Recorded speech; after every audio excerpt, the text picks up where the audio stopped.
Hello, and welcome to the first ever episode of CBCR Quickies. Or what are we calling it? The CBCR... The Quickie. Yeah. The Quickie. The Quickie. So the CBCR Quickie is going to be all of the stats that you can handle or want in 10 minutes or less. We are going to be putting these out weekly. It's going to be me and my good friend and proprietor of R2 Sports Metrics, Ross Rutledge. Hello, Ross. Hello, Ken. And so what we're going to be doing here today is talking about some of Ross's numbers that he has preseason, and then we're going to come back week by week and talk over the season as it goes on and kind of look at some more specific matchups. So, Ross, you just released your preseason power rankings for CBCR 2, which is your publicly available power ranking metric. Before we get into the specific results, can you give us just a little encapsulation of what we're doing here with a power ranking index? Sure. Okay, so at its heart, developing a power ranking, there are, an infinite number of ways in which you can develop one.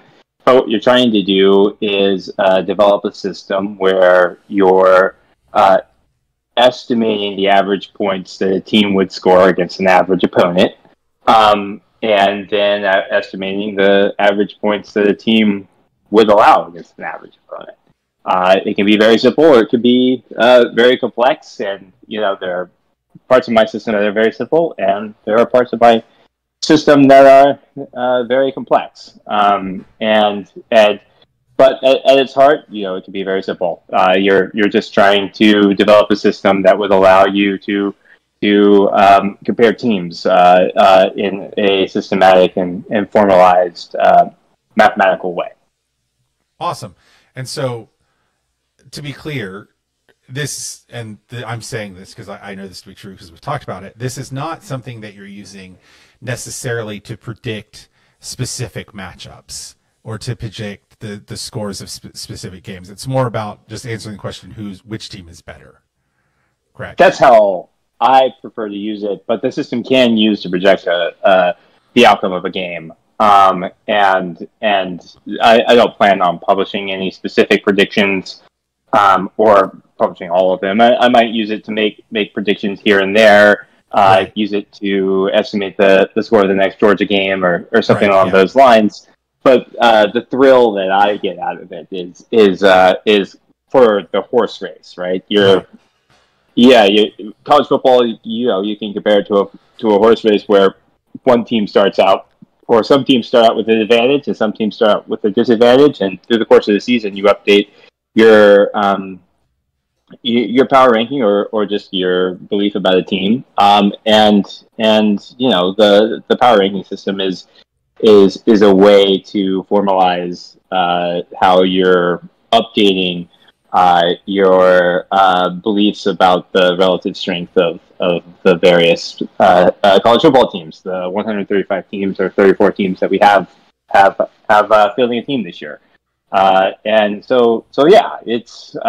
can project games just like any other power ranking system, like SP Plus, FEI, FPI, and the other systems out there. It would do just as good a job as those other systems would. I believe. I think what you're asking though is part of your question might be do you expect the game spreads that could be produced with my power rating system to provide some sort of mathematical or edge on the marketplace or in betting markets?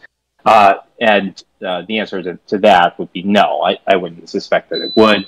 I have systems that I've built that do, but this is not that system. So no, this is for fun. It's for tracking how we do, tracking the horse race, see which horses are likely to win. And over the past few seasons, the 3 seasons that we've been doing this, we've been able to tell who the team that's going to win is going to be by the end of the season. Yep. Yeah. So it's a good system. That brings us neatly into our 2024 preseason results. So a couple of things standing out for me in the top 10. We have a tie for number one between Oregon and Georgia. Now, I think even for the non-Georgia partisan, that the reason that Georgia would be number one is pretty self-evident just because of the kind of program that Georgia is. Do you have any insight into if there's anything contributing to Oregon's rise to be tied for number one in these? Again, is so.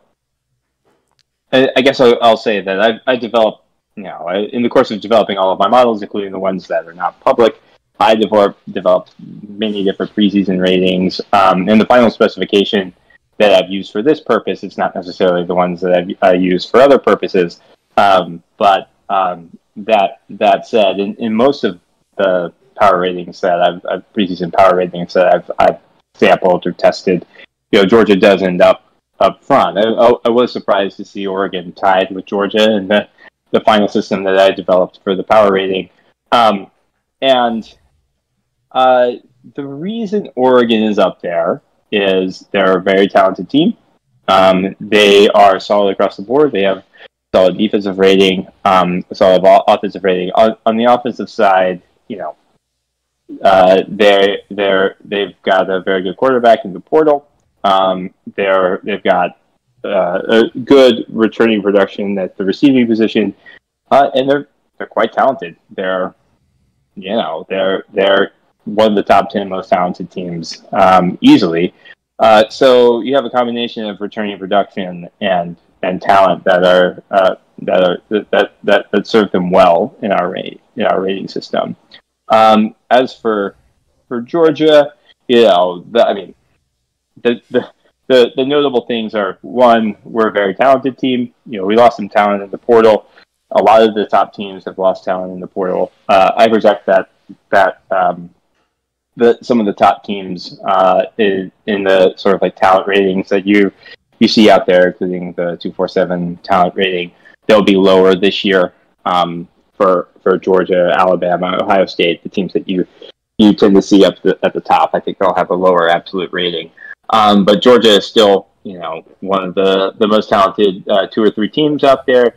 And we were returning just a ton of production at the quarterback position and in the receiving corps. We lost Powers, but we still have a lot of people who have produced very highly or very well, and that matters. Where we're a little bit light compared to the top, which doesn't play the same role as returning production at the receiving position or at the quarterback position is production at in the running game, and we're a little bit lighter there.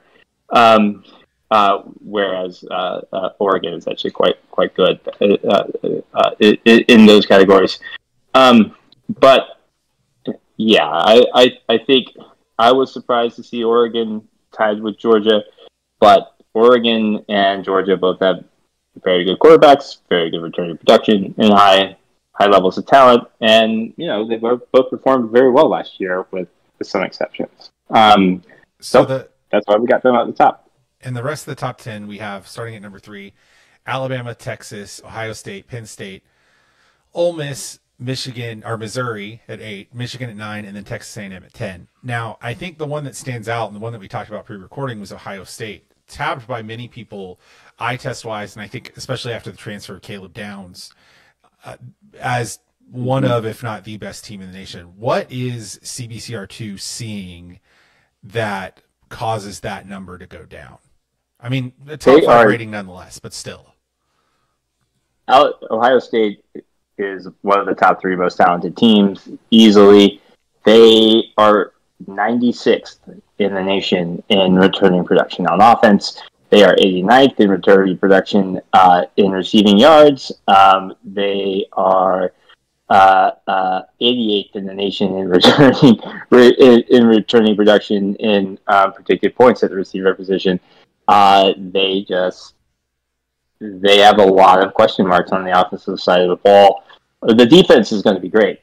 I think Ohio State should be very confident that they're going to have a very good defense. But they've got a quarterback that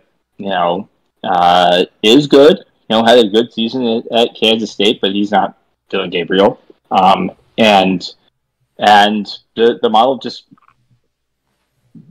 what they've done in the portal wasn't enough to make up for what they've lost. Yeah. That's what the model is telling you.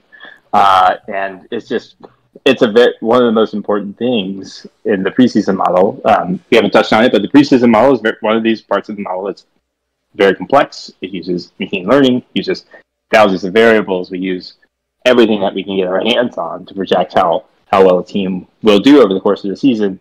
And one of the most important things is what type of production you're returning. Like, you can have a very talented team, but what you've done in the past matters, and what you've done in the past on your team matters. Like, the transfer portal is important, and our model sees that they're bringing production in from elsewhere, and that they've got talent that they brought in from elsewhere, and it of course sees that they've brought in new talent that will be freshmen this year, but the model doesn't think that they've done enough to make up for what they've lost.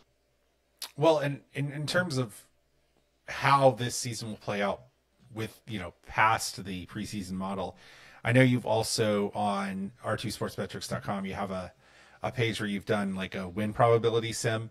And what I'm intrigued by, well, not intrigued, but what I think is interesting is that according to our numbers, the only team above 20% chance of going 12-0 is Oregon at 31.6%, if I'm reading this correct.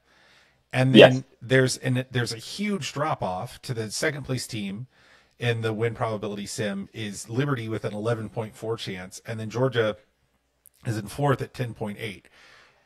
I'm not going to ask you to speculate, but I have to imagine, this is more of a statement, that this has to do with the greater parity in both the Big Ten and the SEC, right? I mean, you've got sort of talent infusions in the two best conferences, and the new scheduling models at both those conferences mean that essentially you have to get lucky to have a winnable 12-game schedule. I mean, does that seem right? And one of the things that I think,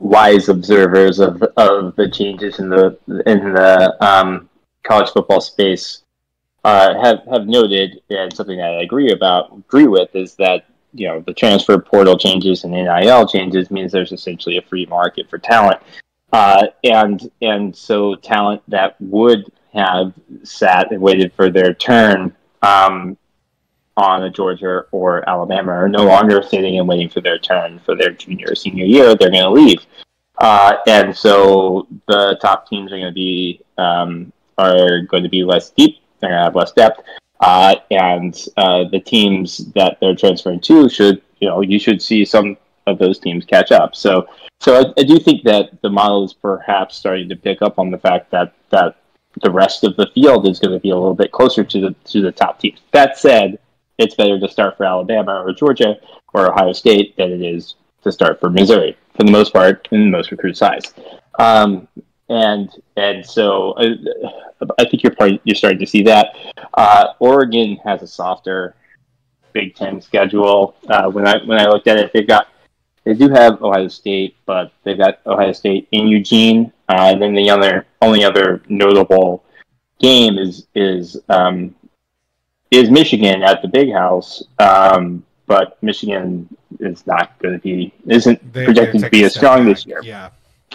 And they've got a new coach, and like the model doesn't even see that they've got a new coach. I know some people have coaching stuff in their model. Mine doesn't. So I mean, if anything, I would think Michigan's probably worse than I've projected them to be. So yeah, I mean they line up well. Meanwhile, I do think that you're seeing some compression in the talent levels on the big SEC teams.